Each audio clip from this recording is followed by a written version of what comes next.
Today, in this conversation, we are about to turn to a chapter of history that powerful nations have always tried to conceal. This is not merely a story of war, but of the unwavering resolve that shattered the chains of centuries-old enslavement. An inspiring defiance that, even today, echoes as a symbol of fear in the conferences of America and Israel. This speech is dedicated to those who believe that true power lies only in bombs and missiles. It is a challenge to the leaders who disguise their will as justice. Here, you will discover how the Iranian Revolution rose like a storm, why Israel and the United States have failed, even to this day, to suppress its spirit, and how a nation can stand firm against the entire world to defend its sovereignty. If you wish to understand why the greatest powers in history remain fearful of a small nation, then listen to this speech till the very end. Today, we begin a conversation that is not only essential to understanding the history of a single nation, but also to grasping the politics of power that shaped the entire world. This is the story in which the battle between might and conscience has raged on for centuries. This is the reality some forces have tried to suppress, while others have kept it alive in their hearts, like a flame burning in the darkness. When we look back at Iran's history, we discover that the spirit of rebellion and resistance on this land has never died. From the era of Persian grandeur to the Islamic Revolution, there is a clear thread of defiance that has kept every empire awake at night. The moment in 1979, when a popular movement uprooted the monarchy, was in fact the pivotal turning point in this story. That revolution was not just a political change.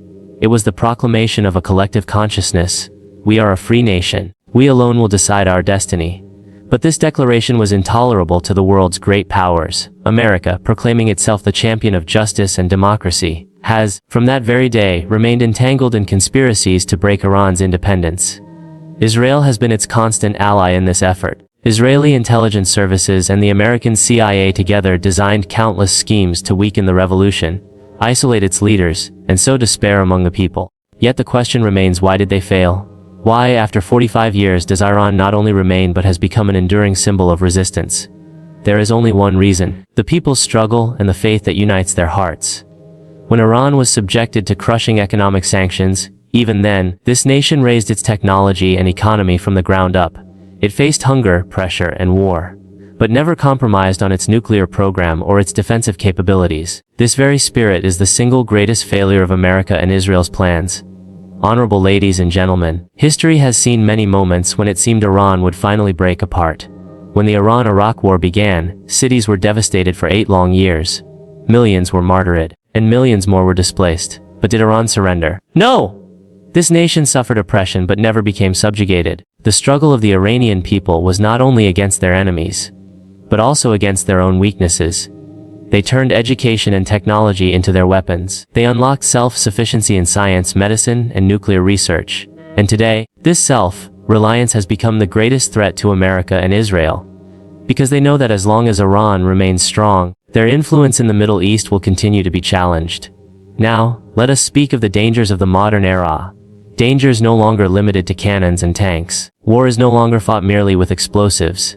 It is a war of propaganda, economic sanctions, and psychological assaults through the media. It is a war that has reached every mobile phone and every screen. America and Israel have deployed hundreds of news networks and thousands of social media accounts to break the people's trust, to instill in their youth the belief that their sacrifices have been in vain. But these powers have always ignored one truth. This nation has paid the price of freedom with its own blood. And a nation conscious of its sacrifices never accepts defeat. It is a tragedy that while Iran was confronting the world's most powerful forces, many Muslim countries themselves joined in conspiracies against it. The ideological rifts between Saudi Arabia and Iran gave the enemies the chance to divide the Muslim Ummah. On one side, the Shia-Sunni divide was inflamed. On the other, the weakness of the Islamic world over the issue of Palestine was exploited. This division remains the greatest failure of the Muslim world today. To sustain it, billions of dollars were spent, countless lives were lost, and the entire region was thrown into the furnace of instability. But the question remains, what lies ahead? Will these wars ever end?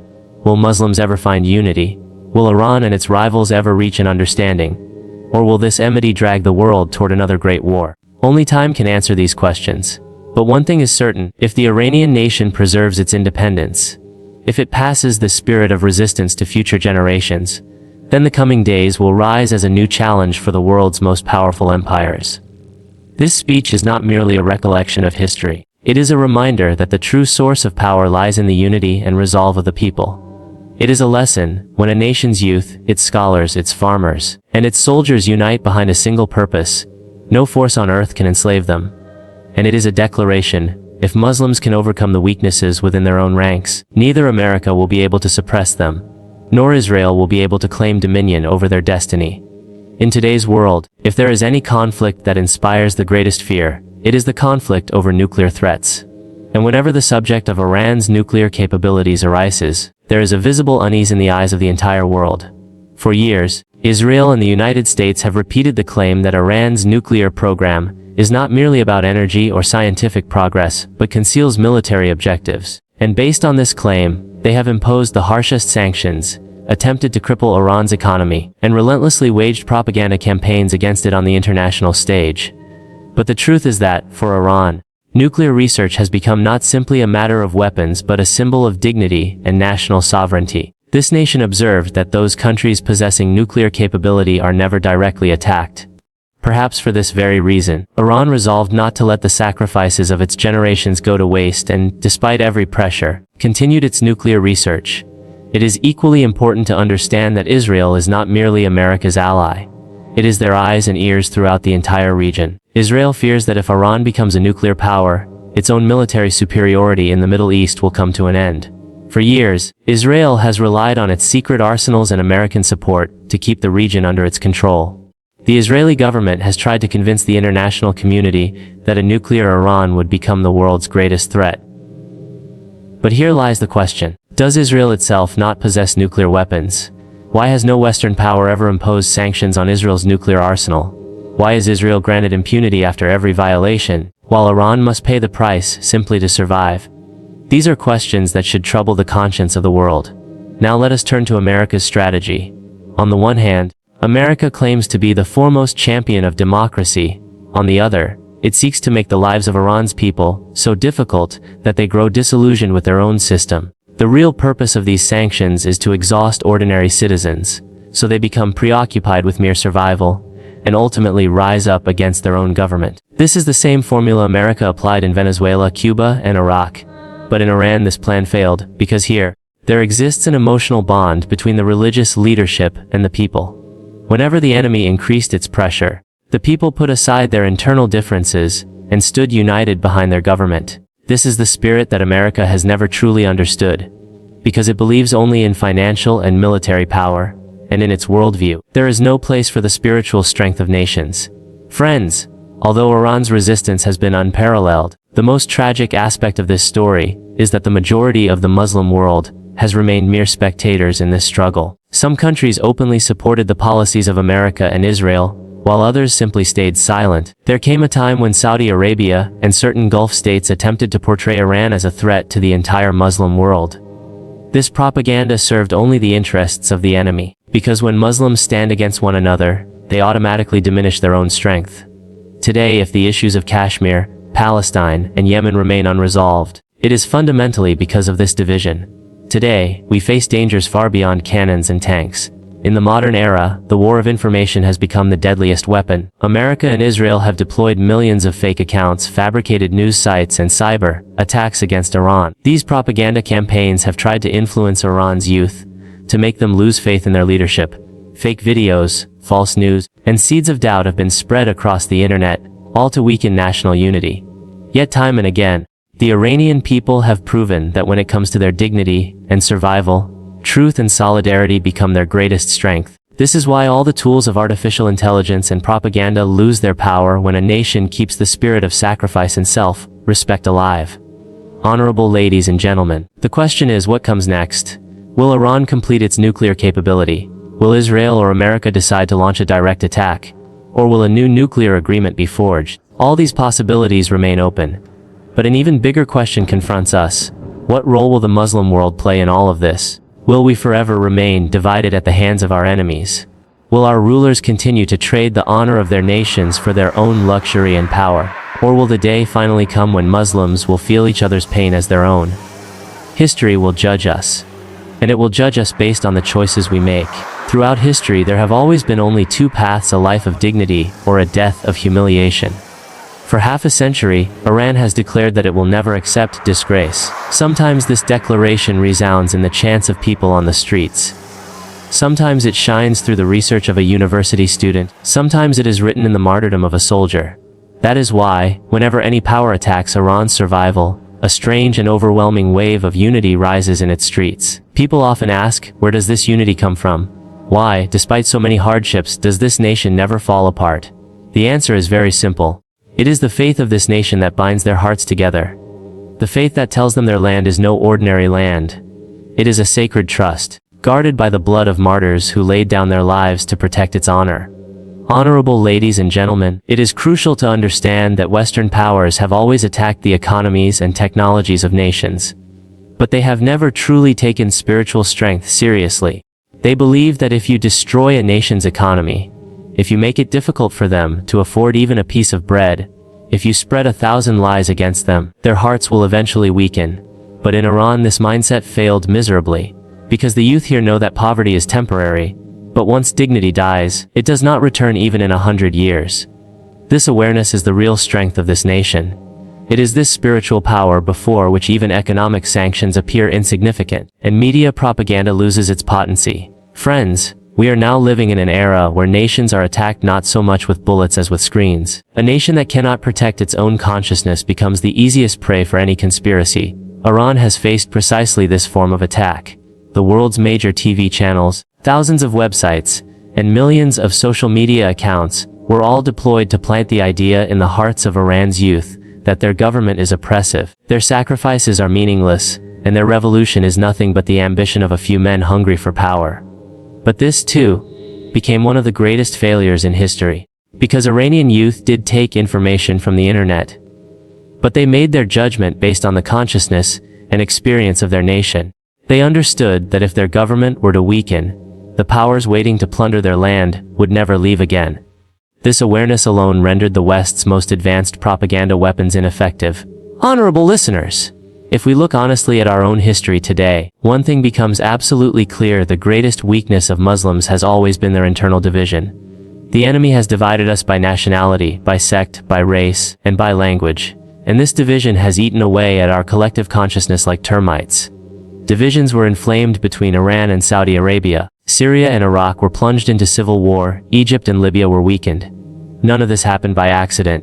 These were all carefully calculated conspiracies, because when Muslims are fighting among themselves, it is then that Israel has the opportunity to establish its dominance over the entire Middle East. This division will only end when we remember our true identity once again.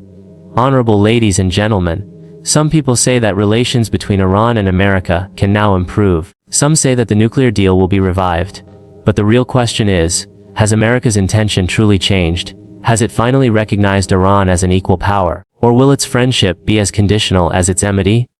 History bears witness that whenever America has extended a hand of friendship, it has ended in the weakness of that nation. Look at Iraq, Libya, and Afghanistan as examples. Iran knows this lesson very well. That is why its leadership repeatedly insists that if there is ever to be an agreement, it must be built on dignity and sovereignty. Otherwise, this nation is ready to make any sacrifice. But it will never surrender its destiny into the hands of its enemy. We must also understand that the coming era will not simply be an age of weapons. It will be an age of ideologies and consciousness. Any nation that reduces its youth to mere seekers of jobs and crushes their spirit will not even need bombs to be destroyed. It will collapse on its own. And any nation that teaches its generations the lessons of history, sacrifice, faith, and self-respect will never be defeated, not even by nuclear weapons. Iran has chosen exactly this path. It has taught its youth the fusion of science and faith. It has given them the awareness that if you wish to write your own destiny, you must stop fearing the great powers of the world. This is the very lesson that the entire Muslim world desperately needs to learn today. What is happening in the Middle East today will not only affect Iran, it will ultimately engulf the entire Muslim world. If Iran is broken, the next target will be another Muslim country. And if Iran stands strong, it will become an example that even nations with limited resources can live a life of dignity. This is the decision that will be made in the coming years. And in this decision, the greatest role will be played by the Muslim world. Will we remain mere spectators, or will we take a stand? Will we build unity in our ranks, or will we deepen our divisions further? History gives us opportunities again and again. and those nations that waste them over and over eventually become a lesson for others. In the history of humanity, there are certain examples that sail like ships upon the river of time, never sinking, never fading. Today, Iran's resistance, its dignity, and its truth stand as a mirror for all of us. This mirror reminds us that only those nations survive who write their own destiny, and those that surrender their decisions to the mercy of others are eventually erased. When we look at Iran's journey, we find not only the scent of gunpowder, but the light of greatness burning brightly. This is a nation that, time and again, lost everything, but never mortgaged its soul. This is the nation that dared to challenge the rule of the Shah, who thrived under America's umbrella. This is the nation that endured 8 years of Iraqi aggression, backed by powerful Western alliances. This is the nation that, in the face of crippling international sanctions, chose the path of self-reliance. And this is the story that teaches us that strength and honor are always the engines of a nation's rise. The question is, what is the responsibility of today's youth? Is our duty merely to read the pages of history and applaud? Are we to salute the martyrs in photographs and then consider our role complete? No, the truth is that colonial powers are still knocking on our doors even today. Sometimes they seek to impose servitude in the name of economics, sometimes they paralyze our minds through media, and sometimes they exploit terrorism as a pretext to divide us.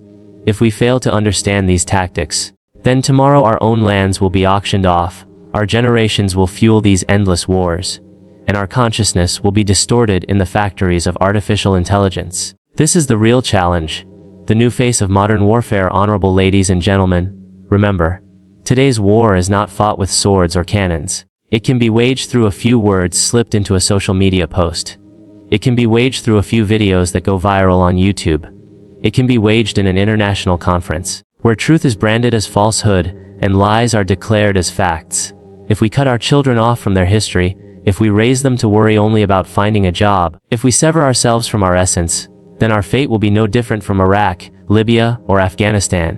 Whenever Iran's nuclear program makes headlines, the Western media shows only its military aspect. They say Iran wants to build the atomic bomb. But they never explain why the Iranian people are willing to lay down their lives for this research. Because for them, nuclear research is not merely about weapons, it is a symbol of dignity. If Israel and America have the right to possess nuclear capabilities, then why not Iran? If endless conspiracies are hatched against Iran's sovereignty, does it not have the right to defend itself? These are the questions you will never hear answered by the powerful media outlets, because these questions expose their entire propaganda in a single moment. It is also true that, like every nation, Iran faces internal challenges. There are economic hardships, there is restlessness among the youth, there is public criticism of some policies. But the difference is that the people here have never allowed these problems to become an excuse for foreign interference. They have chosen to seek solutions on their own soil. That is why Iran not only survives, but has achieved self-reliance in many fields. This is the lesson: self-reflection is not a weakness, it is a strength. But the condition is that the reins of that reflection remain in the hands of the nation itself, not in the hands of an enemy's agenda.